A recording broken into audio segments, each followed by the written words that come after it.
Right. So if there's no more for any more, then I will go to the 7 planes and we'll do a meditation.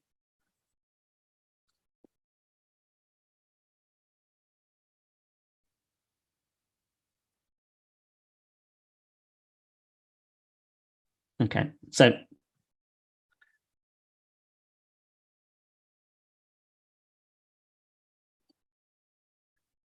right. So this comes from the Theosophists, right? And they had a whole bunch of ideologies that they tried to push on people in 18th century, 19th century, 19th century, early 20th century. However, that's not really of interest to us. Just what's of interest is that they had a model of reality, right? And no model of reality, in my conception of it, actually covers reality. Right? As human beings, we make maps of reality, but we're never actually directly engaging with whatever it is that's out there, right? And so the way they did this is they said the world exists in 7 planes. So none of this is truth. It's a model, right? Then we've got the physical world, this tangible physical world that we live in. The etheric, which is the energetic housing, so things like EFT and tapping and chi and prana, and meridians, energy that flows through meridians and chakras, and would constitute this kind of etheric level. Then the astral, and notice everything's getting a little bit less dense and more kind of rarefied, like less density. And in the claim here is frequency as well. We're going higher frequency, so low frequency, high frequency. We don't really need to know any of that. So in the astral plane, it's not really the kind of astral traveling kind of thing. It's just the emotional body. Right? And the model, if you want to treat it purely psychologically, is the lower astral is like the heavier energies, the heavier emotions, and then into the more lofty emotions. And the layers are labeled, just to make things confusing, from 1 to 7 as the actual plane. But within each plane, it goes from 7 at the lowest up to 1 at the highest, right? It's these subplanes. So each of these 7 is split into another 7.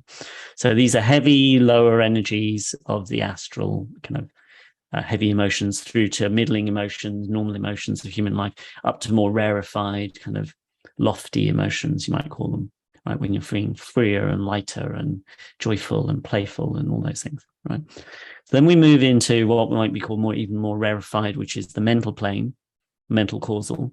And the first 4 sublayers are thinking, thoughts. So heavy thoughts, loftier, kind of more Nobel Prize winning thoughts further up. And then into 3 layers of what's called the causal. Now, in this tradition, they call this the soul, right? And in this layer is kind of more the beingness. So what I described earlier was gross physical, then subtle, and then causal. So the tradition said that the waking up process goes from physical, this matter world, through to more subtle worlds and the realm of the gods and all those things, through to the causal, which is just pure being, through to non-dual, where we stop making distinctions between this, that, and the other. And there's an experience called one taste, where everything is consciousness, just isness, suchness is called in Buddhism.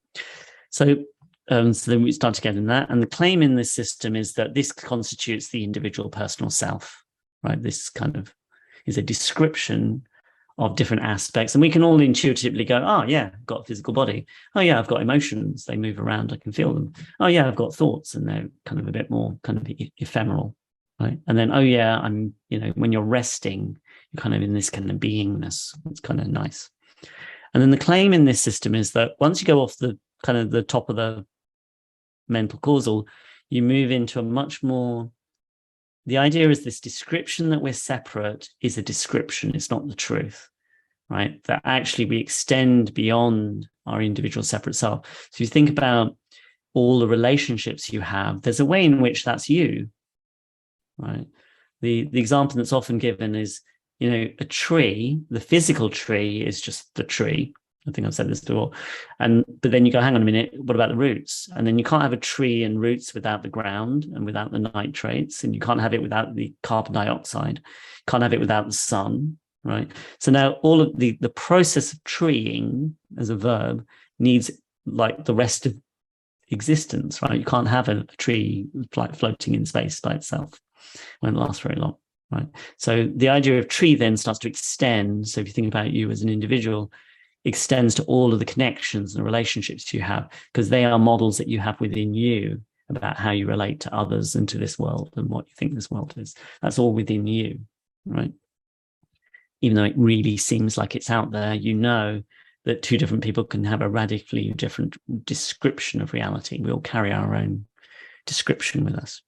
So going through this kind of Buddhic plane, this interconnectedness of all kind of loving presence and interconnection, through to the Atmic, which is in a different way is the soul, the Atman.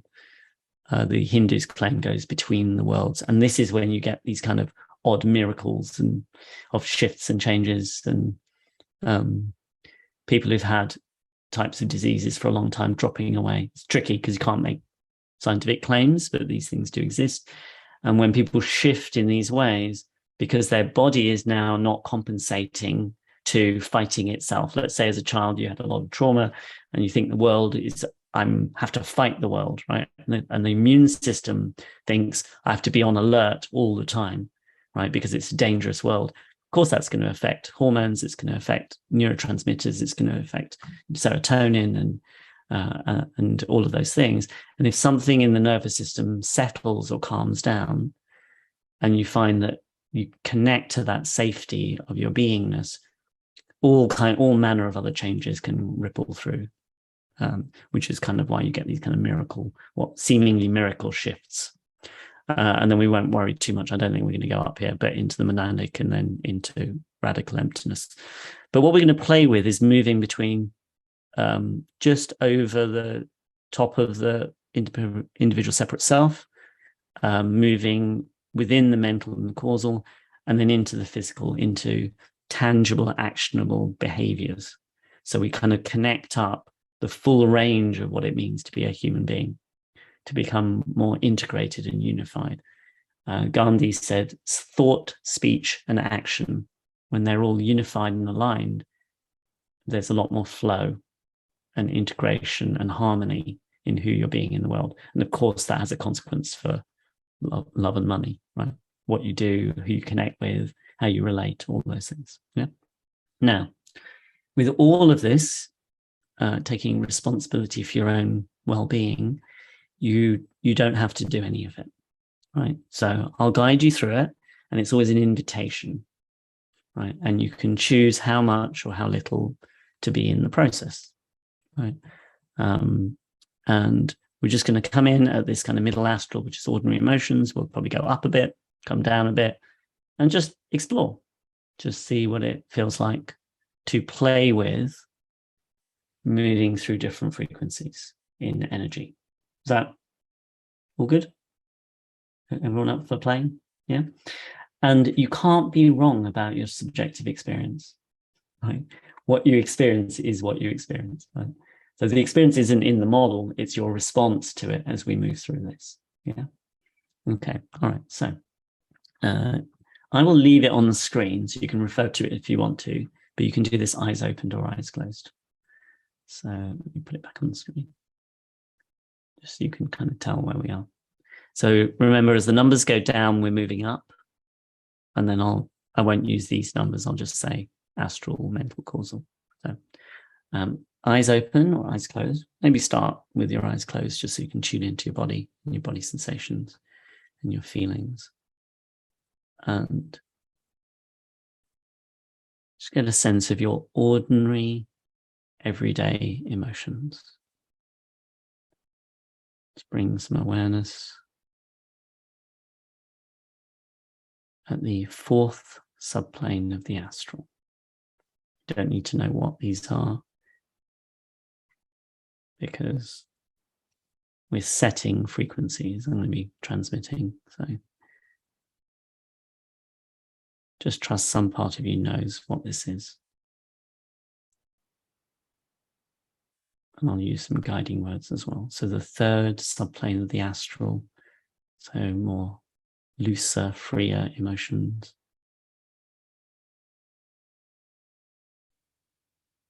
Might call them lighter. And we'll actually go down a bit first. So the fourth subplane of the astral, ordinary emotions. The fifth subplane of the astral, so heavier emotions. And rather than struggle with them or fight with them, we're just exploring them. And the sixth subplane of the astral,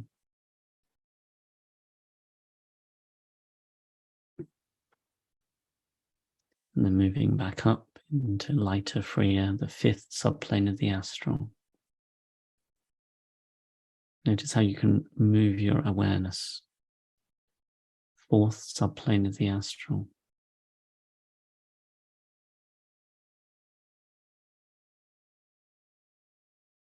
Third subplane of the astral. A band of lighter, freer, more spacious, flowing emotions. Second subplane of the astral.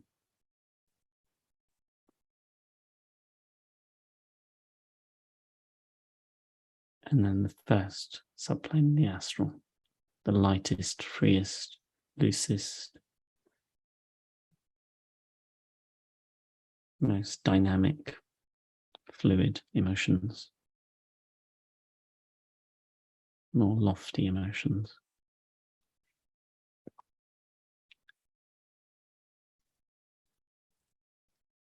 And then notice the felt shift when I say moving into the seventh subplane of the mental,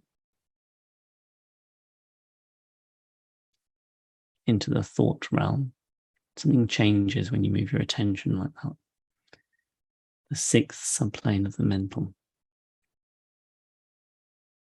separating out heavier thoughts from lighter thoughts. Fifth subplane of the mental,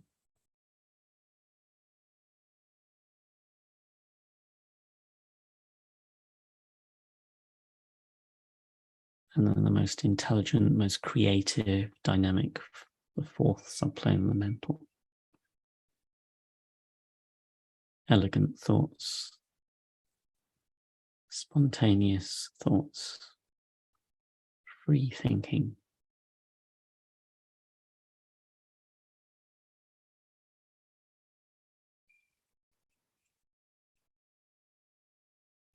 And then the third subplane of the causal, which is you might be experiencing more stillness. Bring your attention to that kind of beingness behind the thoughts. So if you can relax and rest into that.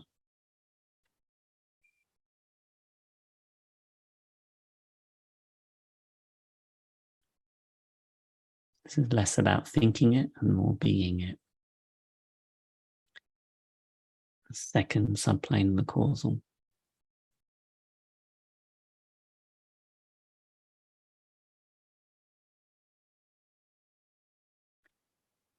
And then pure being. No forms, the first subplane of the causal. The fact that you are, you just are. Nothing to be done.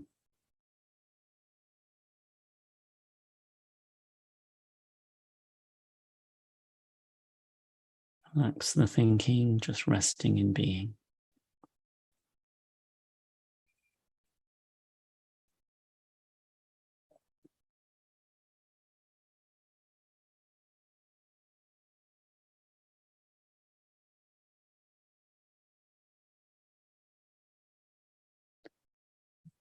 And then all of that, have a sense of that's your separate self.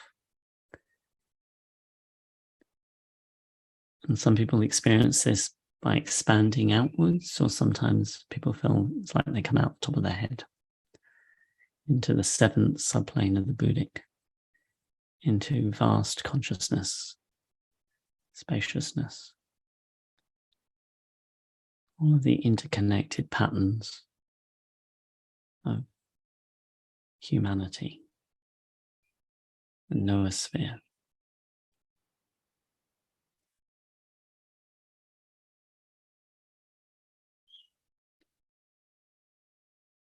And see if you can relax into that even more.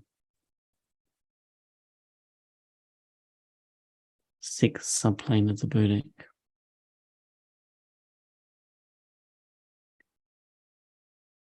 5th subplane of the Buddhic. Some people experience a loving presence, spaciousness.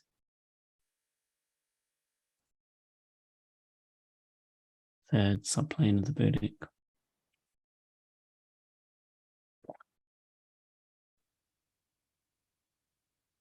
2nd subplane of the Buddhic.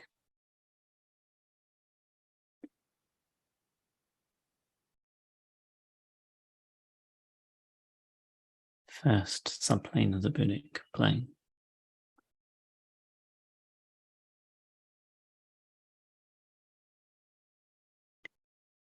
And here, with the most lightest touch, staying here, just looking back, and sometimes it's for people it's down, but however you see it, just see in the emotional body, just old patterns untangling, unraveling, releasing other people's energies, letting go of the past.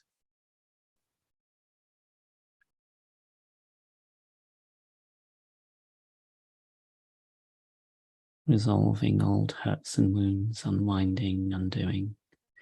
From this place of spacious lovingness, you can just witness.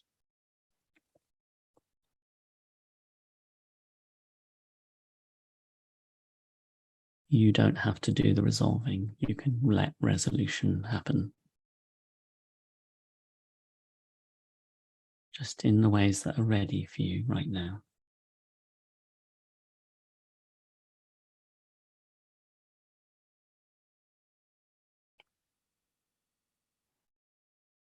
No conscious tracking required. It can happen simultaneously, holographically, in all the ways that are useful to you. Freeing you, lightening the load, undoing old push-pull attachments and clinging.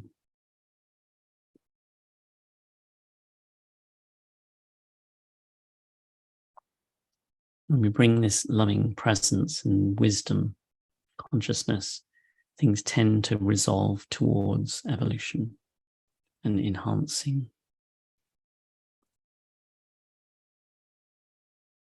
There's a wisdom in the system that knows how to do this.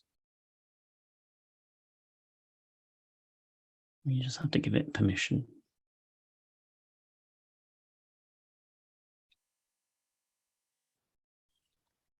We don't do digestion, but we support digestion, and then it happens.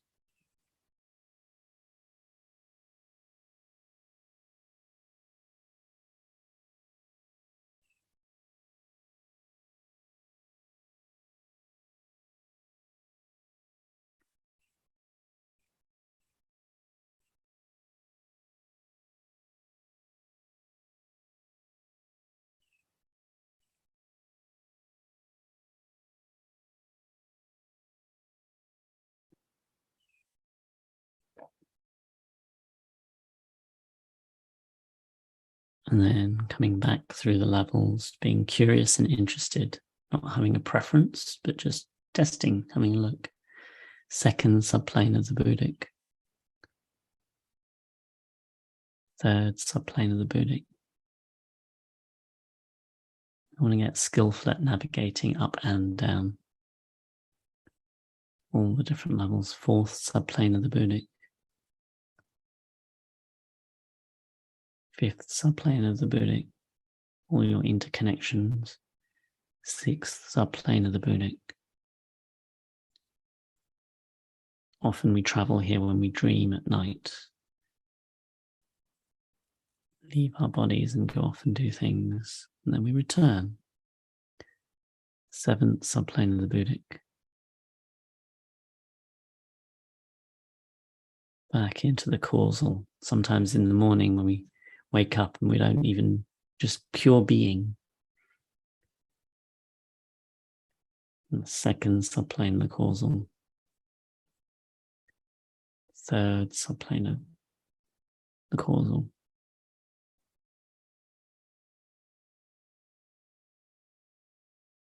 Fourth subplane of the mental.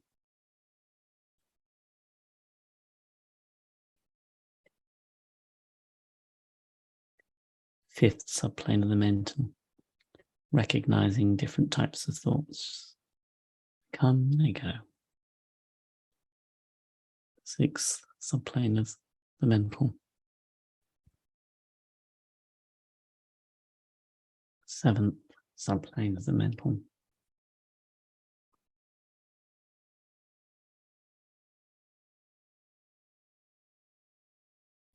And then tracking the emotional body, the first subplane of the astral.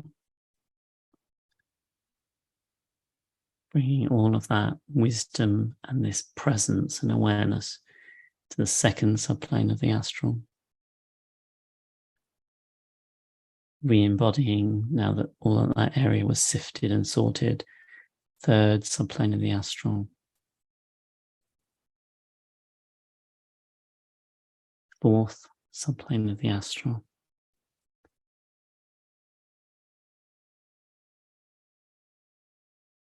We want to start to seek a reverence with all emotions, the quote-unquote good ones and the quote-unquote bad ones. The ones we prefer, the ones we don't. They're all part of being human, the fifth subplane of the astral. The sixth subplane of the astral.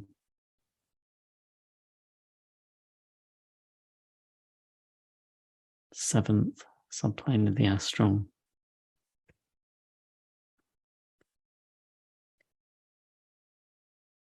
And now moving into a more felt sense of the energetics of your body. The first subplane of the etheric. Feeling energy flows, sensing energy for those of you that do. Second subplane of the etheric. Third subplane of the etheric. Getting a sense of the forces that animate your behaviors.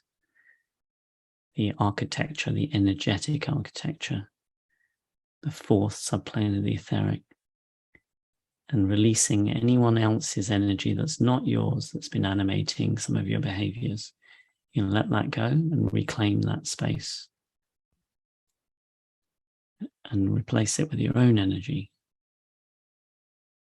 Animating the dynamics for health and vibrancy in your body, healing, at a cellular level.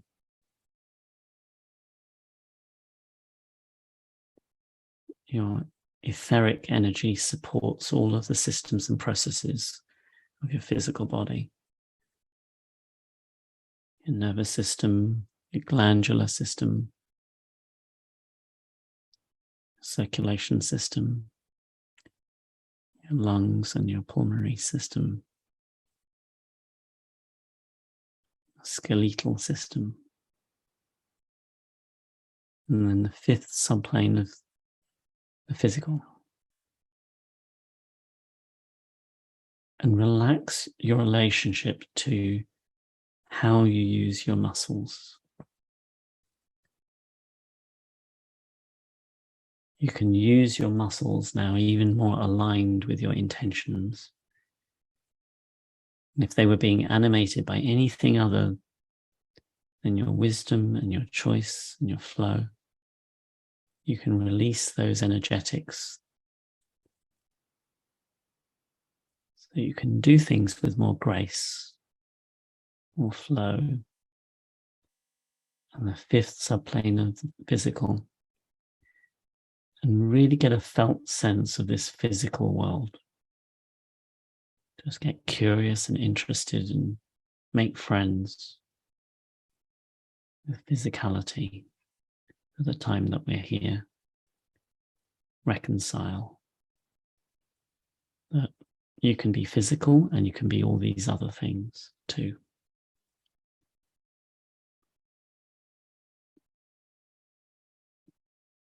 and the seventh subplane of the physical.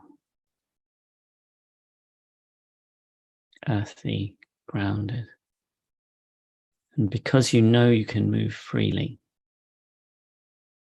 then you're not stuck with any of it. The world is not physical, it's psychophysical.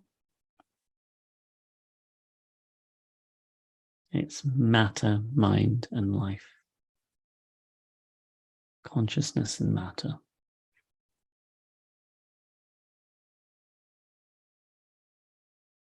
Relating in a dynamic dance. And interplay.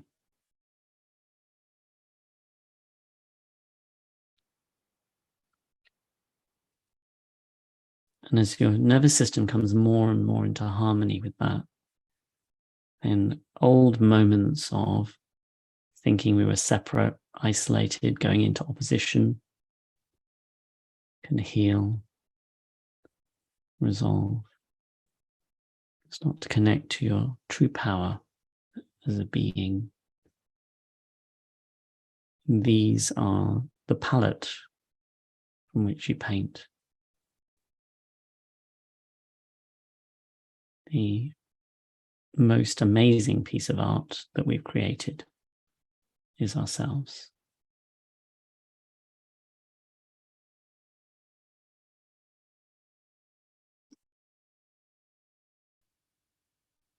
And we'll gently move back up to the sixth subplane of the physical.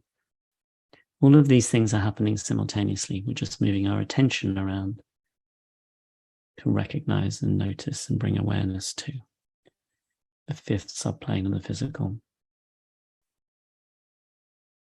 The fourth subplane of the etheric. Bringing that new connected understanding of your relationship to the physical world, your kinship with it. Third subplane of the etheric. So your energies can start to work in concert and in harmony and as a symphony. Second subplane of the etheric. First subplane of the etheric. Moving back to where we came in, the seventh subplane of the astral. Sixth subplane of the astral. Fifth subplane of the astral, emotional. Fourth subplane of the astral. And the third subplane of the astral. And from here, just this experience rippling out to all of your interconnections, into the larger network of your being, and harmonizing and balancing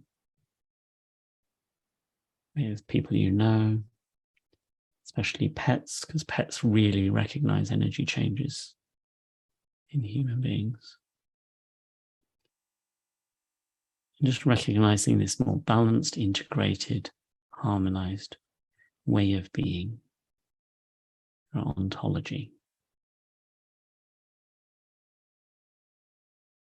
And sending that forward so you can have that more and more moments in your future.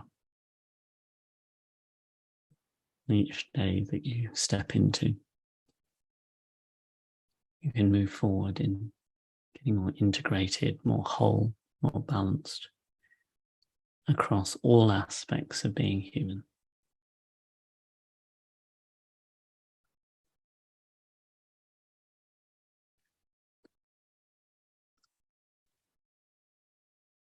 And with that in mind, very gently letting this process, whatever needs to, can continue in the background as you bring your conscious attention just for this moment very gently back.